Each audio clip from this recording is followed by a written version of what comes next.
Congratulations! You were born in Sparta. That sounds awesome, right? Warriors, glory. The movie with the abs and the slow-motion spears. Yeah, about that. Here's what they don't show you in the movie. You came into this world, and the first thing that happened, before you even got a name, was a group of strangers examined your body to decide if you deserve to live. Not your parents. Strangers.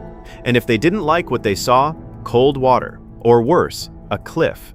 That's not dramatic exaggeration. That was policy. Welcome to Sparta. Hope you passed inspection. Let's say you made it. Good news, you survived day 1. Bad news, everything after that is also terrible. You're a Spartan boy, and from the moment you can walk, your entire existence has one purpose: to become a weapon. Not a person, a weapon. At age 7, the state takes you, not metaphorically, literally. You are removed from your home and placed into a brutal government training program called the Agoge. Your mother hands you over, and that's kind of it. No tearful goodbyes. No, we'll visit on weekends. The whole point is that you stop being her son and start being Sparta's soldier. The Agoge is not a school. It is not a camp. It is a systematic process of breaking you down and rebuilding you into something that doesn't feel cold, doesn't feel hunger, and definitely doesn't cry. You sleep on reeds you cut yourself from a riverbank. No mattress, no blanket. You are deliberately underfed, not because Sparta is poor, but because they want you to learn to steal food without getting caught. Stealth training.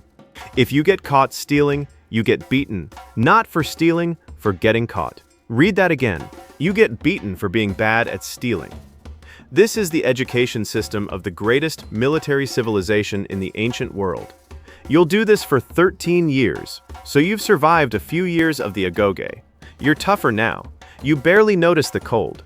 You've learned to ignore pain in ways that would concern literally any modern doctor. But here's the thing about Sparta. Just when you think you've adapted, they raise the difficulty. Around age 12, the older boys are encouraged to fight you. Not spar, fight. This isn't supervised boxing with headgear. This is organized violence, designed to see if you break. Some boys do break. They are considered failures. And in Sparta, a failure isn't given a second chance. They're given a label they'll carry forever. If you show weakness, you are not a Spartan.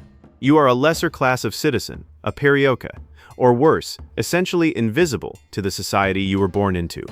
So you don't show weakness. You learn to bleed quietly. At 15, the training escalates into something called the Krypteia. This is where selected Spartan youths are sent out into the countryside, alone, at night, armed with only a knife. Their mission is to kill helots. Helots are the enslaved population that Sparta's entire economy runs on. They outnumber Spartans by a ratio of roughly 7-to-1, which is exactly why Sparta is so paranoid about keeping them terrified. Congratulations, your graduation exam is committing murder in the dark. And you do it. Because this is Sparta, and this is what you do. You're 20 years old. You've officially completed the Agoge.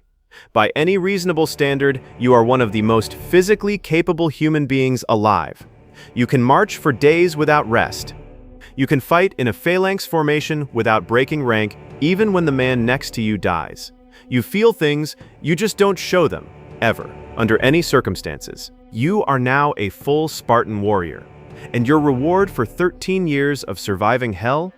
More hell, but now it's called glory. You join the army full-time. Not part-time, full-time, until you're 60 years old. That's your job, your identity, your entire life. You don't run a farm. You don't run a business. You fight, you train, and you live in military barracks with your unit. Oh, and you got married somewhere in your 20s. Spartan women actually had more rights than most in the ancient world, which is one of the few genuinely impressive things about this civilization. But you don't live with your wife. You sneak out at night to see her, like a teenager sneaking out of his own house. Except you are a grown adult professional soldier, and this is somehow considered completely normal. Your entire emotional life happens in secret, in the dark, between training sessions.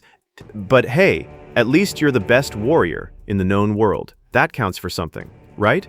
Here's where Sparta's logic actually makes a terrifying kind of sense. You fight in a phalanx, a wall of shields and spears, locked together, moving as one unit. The strength of the phalanx is absolute discipline. If one man breaks, the whole line collapses, and everyone dies. This is why they trained you the way they trained you. Every single brutal thing from the Agoge, the beatings, the cold, the starvation, the killing, was building toward this moment. They needed to make sure that when the man next to you gets a spear through his neck, you don't flinch. You don't step back. You close the gap and keep moving forward. And it works. At Thermopylae, 300 Spartans held a mountain pass against an army of hundreds of thousands for 3 days. 3 days. The math on that should be impossible, but Spartan discipline made it possible because not one of those 300 men stepped backward. They all died, obviously. But they died correctly, and in Sparta, dying correctly is basically the highest honor you can receive. The Spartan epitaph carved on that battlefield. Go tell the Spartans, stranger passing by, that here, obedient to their laws, we lie. Obedient to their laws. Even in death, the system gets credit. Here's what the glory doesn't mention. Sparta's population was always tiny. At its peak, there were maybe 8,000 full Spartan citizens. They were surrounded by tens of thousands of helots they were actively terrorizing, and neighbors who feared and resented them. The system was so brutal that Spartans kept having fewer children. The training killed some. The wars killed more. The obsession with perfection meant that anyone who didn't meet the standard was stripped of citizenship, reducing the population further. Sparta was slowly destroying itself from the inside, one generation at a time. By 371 BC, at the Battle of Leuctra, the Spartan army, the most feared military force in the ancient world, was defeated by Thebes, decisively. The myth shattered in a single afternoon. Within a century, Sparta was irrelevant, all of that. Every child taken at 7. Every boy who bled quietly in the Agoge. Every man who died correctly at the right battle. Every woman who handed her son to the state and didn't cry about it. For a civilization that lasted, at peak power, maybe 200 years before collapsing under the weight of its own impossible standards. Now, after everything we just talked about, the inspections at birth, the 13 years of state-sanctioned torture, the phalanx, the Krypteia, Thermopylae, all of it, meet Kratos, the perfect product of the Spartan system, the ghost of Sparta, captain of the Spartan army, possibly the most dangerous human being to ever exist in Greek mythology. He did everything right. He survived the Agoge. He fought the wars. He served Sparta with absolute loyalty, bled for it, killed for it, built his entire identity around it. And what did being the perfect Spartan get him?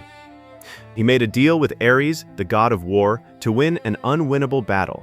And Ares rewarded his loyalty by tricking him into slaughtering his own wife and daughter with his own hands. The ashes of his family were fused to his skin, permanently, turning him white as a ghost, a walking monument to the worst moment of his life every single day forever.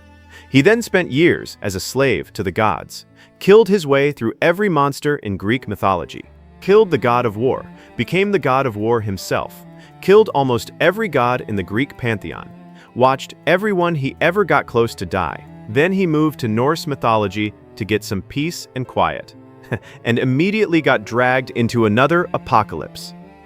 Kratos is what Sparta was trying to build, the perfect warrior, the perfect soldier, the man who cannot be broken. And that man has had the single most miserable existence in the history of fictional characters. So here's the takeaway. Sparta built a machine designed to produce the strongest possible human beings. It worked. By their own standards, it absolutely worked. And the strongest possible human being it ever produced spent his entire life suffering in ways that would make the Agoge look like a relaxing spa weekend. Maybe the problem was never the training. Maybe the problem was that Sparta looked at a child and saw a weapon, and never once asked what the weapon was going to feel like about all of this. Kratos could answer that question, but you probably don't want to ask him right now. He's busy,